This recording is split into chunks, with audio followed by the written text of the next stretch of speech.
Hello everyone, it's Kylie. Welcome to Paper Daisy Journals.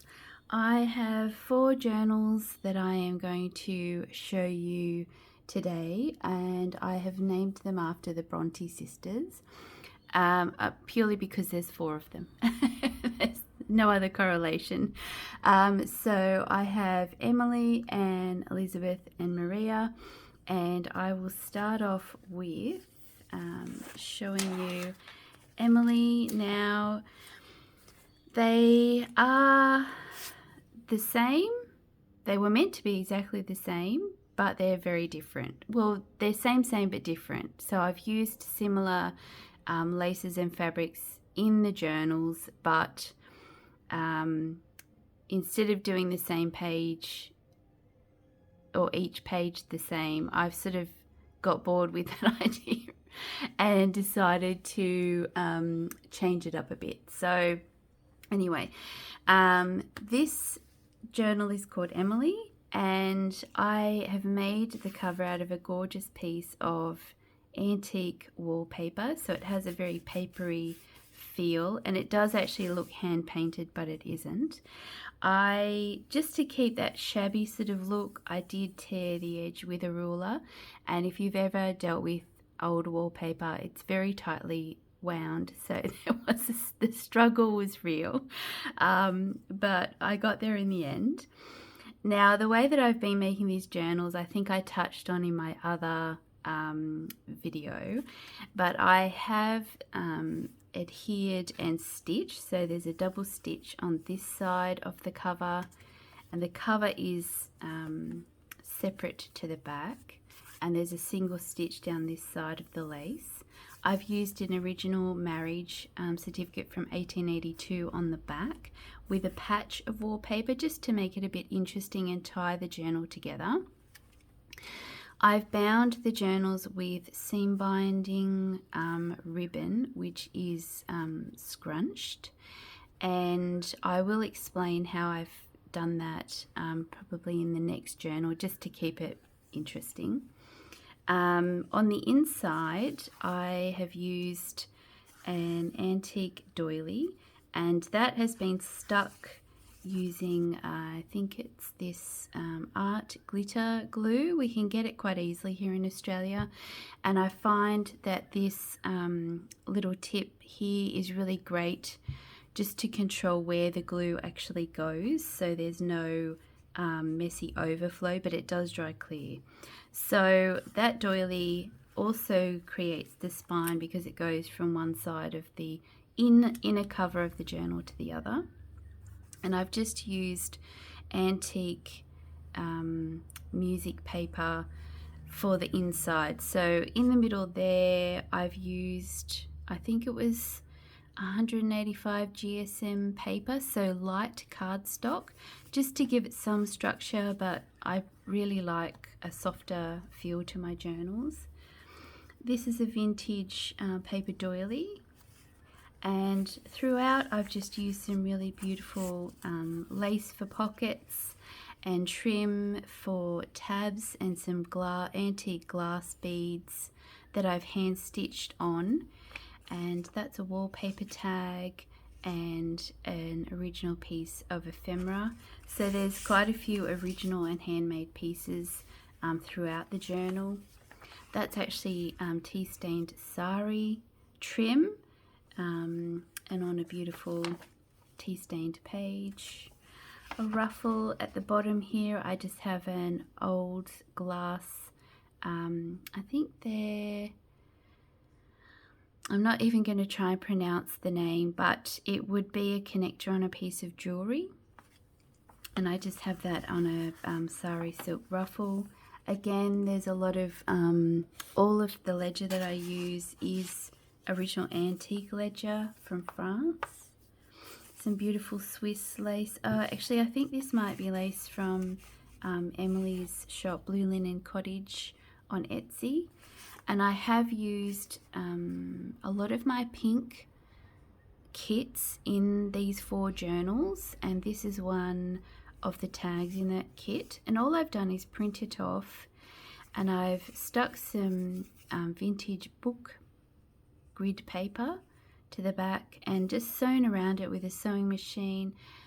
Put a hole at the top and some seam binding. So that's how you can sort of take a printed piece of ephemera from a kit and make it a little bit special. That's also a page from one of the kits. And lots of old papers. This is an original postcard from 1940, and it's got that really cool, there's actually glittery glue, I guess, on the top there to give it a three-dimensional look to that postcard. It's a gorgeous image, and I did try and use it in a kit, but the glue just sort of distorted the image. That's off a tablecloth. So there's space for writing, but there's also sort of inspirational images. That's another printed tag, just tucked into some avocado dyed trim. It's another card, and to create this pocket here, I've just sewn a mother of pearl button on to make it a little tuck spot. I think I left that as a little pocket, so that's a little pocket. That's some vintage wallpaper trim. And a Will's cigarette card just tucked into that little lace pocket. And here I've just folded over the other side of this beautiful original French document, and I've just popped a little safety pin with a couple of beads, just to add some layered interest. That's a wallpaper tag. I actually backed these with a printable because I do like to sort of use as much paper, scrapped paper as possible. Here on this ruffle, I've just hand sewn on a little glass button. That's another thing that I like to collect, are vintage and antique glass buttons. Best place to get them from is actually Germany. And another tag in a fabric pocket. That was some old French fabric trim. And I just really love the zigzag edging. I think that's a really cute addition. That's the original edging.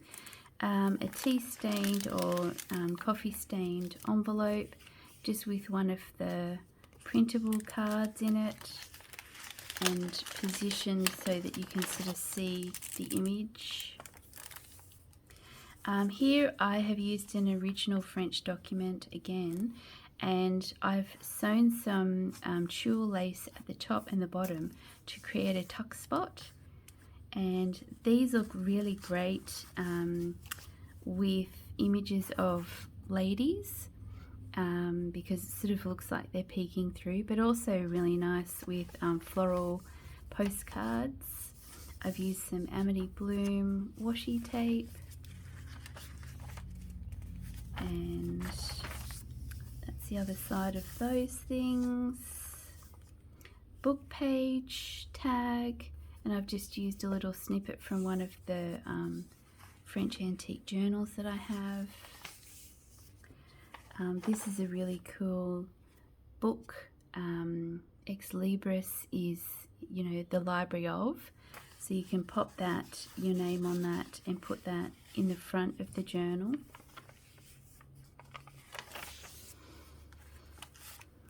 Another couple of pieces of ephemera there, just tucked into a lace pocket. And at the back here I have a little bull clip with an antique button attached, and I just really love that sound. I probably made the video go blurry doing that, but I've worked out I can hear a lot of background noise, but you guys can't, which is great. So if there is a weird noise, I'm just going to ignore it and not highlight it in case you can't actually hear it on the video. And I've just made a tag out of some of the music pages that I had once I'd torn them, and again some of the wallpaper that matches the wallpaper on the front, just to sort of tie it in together in a little oh, can't actually open that now for some weird reason. I think I've put that on around the wrong way. That little bull clip. But yeah, so that's the inside of the journal and the cover. So that's Emily. And I think the next one is Anne. I'll probably get these mixed up when I put them in my shop because there's always drama. So yeah, don't don't get upset at me. I do my best. Again, I've used some antique wallpaper. This actually came from France, this wallpaper. And on the back page of this one, I've used some antique music paper with another little piece of the wallpaper. And you can see the little bull clip with the button at the back there. Now, in terms of the binding, so with this binding, I just used, I've just created an avalanche of mess. I've used a fairly thick awl to create the holes, and you can see that they're not perfect because I wanted that shabby look. And with this type of spine being just 2 layers of lace or fabric, it's really difficult to get them perfectly in place anyway. So don't, if you are going to do a similar journal, don't stress about that, because having the bows on the outside distracts from that, you know, need for perfection, I guess. So I literally just set up my signature. I use bull clips at the top of one side and at the bottom of the other just to hold it in place. I poke the holes through the center of the signature, but I sort of keep it almost flat so that because that's how I'm going to bind it into the journal. I always bind the bottom signature first, because then the other signatures can sit on top of that as you're binding, because I bind with the journal flat and sideways.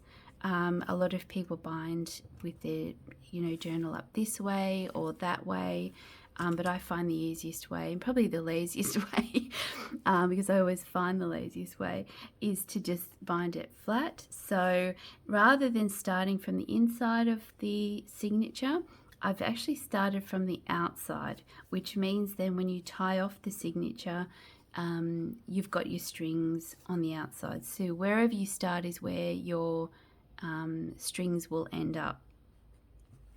And I did have someone ask me, I think on Instagram, that she was struggling because her journals don't actually lie flat. There's 2 possible reasons for that. One, your binding is too tight and it's actually pulling the cover of the journal open, or your spine is not wide enough for the contents of your journal, so it's creating like an alligator mouth. So what I typically do is I do the binding last, but I organize my signatures first, and I also put all of the lace and trim that I'm going to use on top of the signatures, and I also put all of the items I'm going to use to create the ephemera, or the ephemera on top of that, so then I can work out by putting the bottom and the top of the journal how high my spine needs to be before I even start sewing the actual cover. So that can help with that, you know, the alligator mouth. And when binding a journal, it is good to have a tight binding, but when you're using old papers that tear easily, you've got a higher risk of those pages tearing. So that's just a handy hint in that regard. But let's have a look inside. And so another vintage paper doily. This is again sewn at the top and the bottom with a printed image from one of my kits. I love that lady. She's so 1940s. And I've just actually, instead of having that lying flat, to add a little bit of dimension, I've just pinned it down with one of those pins. So as you can see, that's another printed page and the charm. I've used the same sort of resources in the journal, but I've ended up with quite different journals. That can be stuck down or torn off or just left as is. That's a printed tag. I love big tags in a big journal. Some bloom washi tape, again some original ephemera. The buttons are all different that I've used. I think this is a plastic Bakelite type button with a pearl look. Another, and with this one I was going to make a pocket, but I thought there's I always have lots of lace and fabric pockets in my journals, so I decided to create a tuck spot with that on top, so it can be a double tuck, one underneath, because this is quite heavy, this trim. And there's plenty of pockets for bits and pieces. I typically like a tab at the top of a page with a pocket and a fairly plain page next to it for writing. Otherwise there'd be absolutely no writing space in my journals at all. That's an original chocolate advertisement card. It's tucked in there. And again, another of the envelopes, but this time I've just put some trim down, and there's a card in there. And a little cigarette card and another printable from my shop. This is on an original document from France again. I think it's from I can't see without ripping the page, but it's old. I love old things. Another wallpaper tag. With these wallpaper tags, I did make them in mass. And I've used just two types of wallpaper and sort of mixed and matched, which I thought was really fun. I do have that in a printable kit as well if you don't have wallpaper. And I think a couple of people have asked if these covers, the wallpaper I've used for these covers, if it will be in a printable kit. And I will say yes, but I can't make any promises that that's going to happen very quickly. It's one of those things on my creative to-do list which just keeps getting bigger and bigger. And I'd like to say I address each creative idea in chronological order, but it never happens that way. And this is the little tag at the back of this journal. So as you can see, it's got some of the wallpaper from the front and some old French documents and music paper. And I'm going to probably get faster and faster. So that was Anne. And then I've got Elizabeth here. This wallpaper is absolutely stunning. It's got little gold accents through it, and I think silver, some silver, and or it might actually be platinum, we'll say that. So that's the front. I've used a beautiful old trim that I've tea yeah, I don't think I needed to tea stain that one because it was quite old and it's nice and soft. That's the back. So that's a antique French legal document. Vente, I did find out what that was, but I think it's like a sales document, and that's obviously their official insignia for the cost of the legal document to be done. It's actually a stamp. And piece of the wallpaper trim, because even the trim's beautiful in some of these wallpapers. Now this accidentally tore down the side, so what I did was just add some of that gorgeous French document to the side there, and you can see it's a bit jagged at the top and the bottom. Inside again, I've used a doily as part of the spine.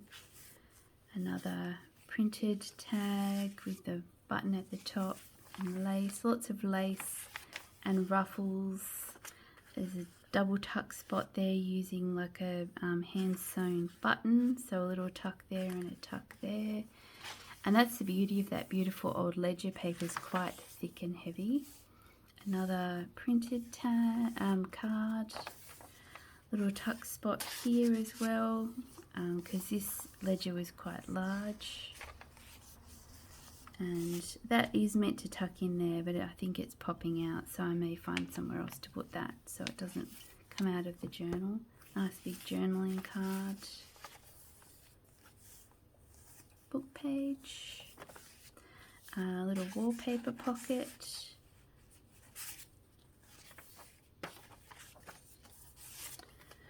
another piece of ephemera. I like how that's just sticking out the bottom there. This is a really sweet postcard of a little girl with her flowers, and I'm pretty sure it's Polish or German. They had that sort of colourful, muted, colourful style of postcard. Again, a card inside of a envelope. I'm really enjoying the sound that makes. I just put a little bit of bloom tape there. My bloom tape is quite randomly placed in journals. I just love it as a little pop of colour. And a little wallpaper tag. It's got some gold accent on it. I've also used some gorgeous antique hankies throughout the journals. So lots of inspiration, lots of space to write, and lots of ephemera in these journals. And this is the really sweet tag at the back. And on this little bull clip, I've just put a little, a gorgeous little old button. You'd imagine that on the sleeve of a dress. Maybe one of the Brontë sisters had a dress like that. So yes, that's Elizabeth. And last but not least is Maria, and this again is some really gorgeous antique wallpaper with that papery feel, and I've used some avocado dyed trim on the spine and used a piece of the wallpaper on the back. It actually has little silver blobs in the center of the design, and I just love this old French documents. Just have a particular feel about their paper, their linen paper. So we'll just sort of power on through this journal, because as you know, same but different. It's kind of funny when I went to set out the journals and I had all of the pieces cut, and I thought, oh, I'm just going to make it easy for myself, because I just really made these purely for the cover than anything else. And then when I went to start making the journal, I forgot to look at how I'd done the first one, so the second one ended up being a little bit different. I just went with it. You've got to go with the flow.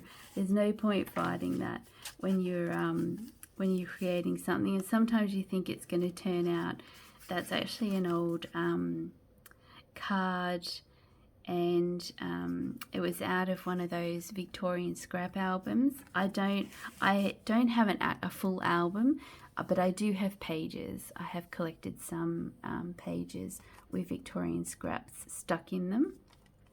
Here, I think I wanted to put a button, but I ended up stapling another piece of lace on the top there. So that's another thing. If you don't have buttons that are flat, especially, I try and use flat buttons on pages in journals, so it doesn't interfere with the writing on the other pages. But you can easily staple things on. A little bit of secret journaling at the top there. That's got a little postcard inside. Tuck spots. I've used a ruffle down there to create that pocket by machine sewing it on. Here I've just turned up a little corner and added one of those little pins. I really loved, this is probably not a very practical way of having the lace, but I just loved that it was laying over the top of the butterflies. and pop a tuck spot there with a tag. This is quite delicate paper, but because, as you can see here, the binding's not like ridiculously tight. However, the journal is quite well constructed, so sometimes you just have to trust the process, but that makes it much easier to avoid tearing. And I usually create oversized holes, so I'm not having to pull the ribbon or whatever I'm using as a binding through too firmly, and that helps, I think, prevent tears as well. For anyone who is curious about that, I was asked to do a tutorial, but there's so many on YouTube. To me, I'd rather just make a journal than have to edit a tutorial and start again because something didn't go right. So my level of commitment is more just creating things to show you, and I guess talking you through it as well. I do like to think that you might get some ideas from how I explain that what I've done. And that's another glass button, so something a bit exciting at the end, because I didn't actually put any internal pockets because I've got the doily inside the cover, so I'll just put that one there. So that was Maria, Elizabeth, and Emily. If I do that over and over again, I'm more likely to remember, and I'll leave them in that order, so hopefully I name them correctly in my shop. Yes, so I did say that I was going to have shop updates at the end of the month, but I just decided to make 4 journals, and I didn't want to have a massive shop update because I have some weird anxiety standing in the line at the post office with all of my international customs forms and things like that, because it takes a while. So there will probably be more journals this month. I'm not promising anything. I'm quite impressed with the fact that I managed to make 4 in a couple of weeks, but I am getting back into that creative flow, and I'm just really loving it. So yeah, it's a win-win. Thanks for watching. Bye.